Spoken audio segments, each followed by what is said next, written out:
Is Anurag Singh, welcome to पावरजल academy. और इस वीडियो में हम लोग देखेंगे एक रिसेंट केस लॉ जो कि कोड ऑफ सिविल प्रोसीजर से रिलेटेड है। इस केस लॉ का नाम है अजय ईश्वर घूटे versus mayor Patel.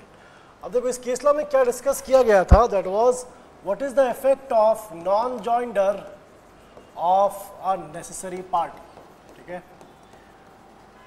Now first thing we need to understand कि नेसेसरी पार्टी क्या होती है, बिकॉज एक बात याद रखना कि सीपीसी ने कोई डायरेक्ट रेफरेंस नहीं दिया है नेसेसरी पार्टी का, राइट।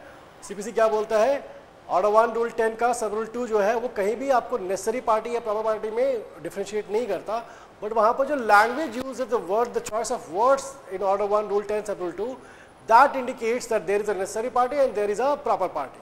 सो नेसेसरी पार्टी कौन होती है, whose presence is essential for the just decision of the suit. याद रखना, हुज प्रेजेंट इज एसेंशियल, ये ऑर्डर 1 रूल 10 में ये वर्ड यूज है। और दूसरा जो होता है, who might and ought to have been made a party, वो उसे हम लोग प्रॉपर पार्टी कहते हैं। ठीक है, अब याद रखना कि डायरेक्ट रेफरेंस नहीं है, चॉइस ऑफ वर्ड जो है वो इंडिकेट करता है कि necessary party and proper parties होती है।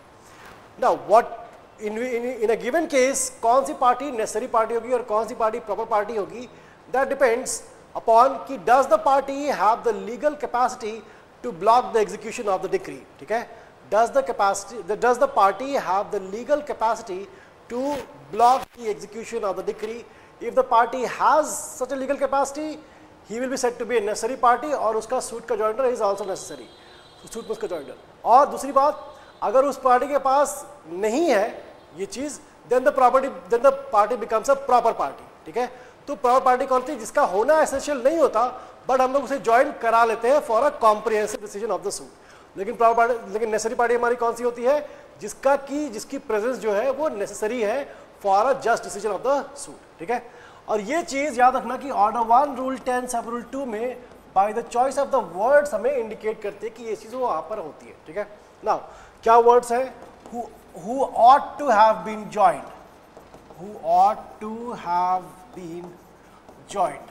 ठीक है, ये किसके लिए इंडिकेट है, ये है प्रॉपर पार्टी के लिए।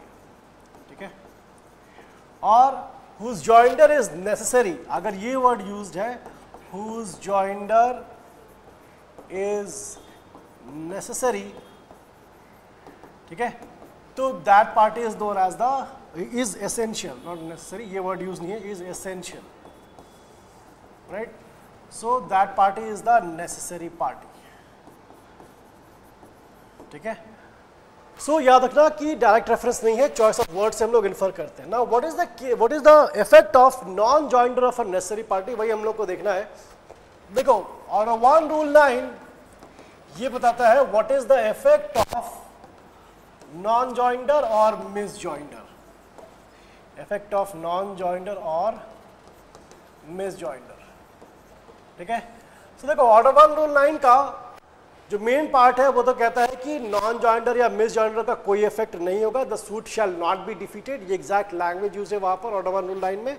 और ये कहता है कि the suit shall not be defeated merely because there was a non joinder और अ मिस जॉइंडर। लेकिन ऑर्डर 1 रूल 9 का ही जो प्रोवाइजो है वो कहता है कि nothing in this rule shall apply to the non joinder of a necessary party, which means proviso को कहना चाह रहा है कि अगर non joinder of a necessary party है, of a necessary party, then the suit shall be defeated, then the suit shall be defeated. ठीक है, क्या होता है, suit shall be defeated, that means any decree pass is going to be null and void. और याद रखना कि order 1 rule 9 का ये जो प्रोवाइजो है, this is very similar to section 99 proviso. So the non-joinder of a necessary party is actually fatal to the suit. That means कोई भी डिक्री जो पास हुई है, it is not likely to be enforceable, और अगर आप appeal में जाओगे तो it will be set aside because there has been a non-joinder of a necessary party। ठीक है, तो यही चीज़ इस केस में डिस्कस की हुई थी। Thank you everyone.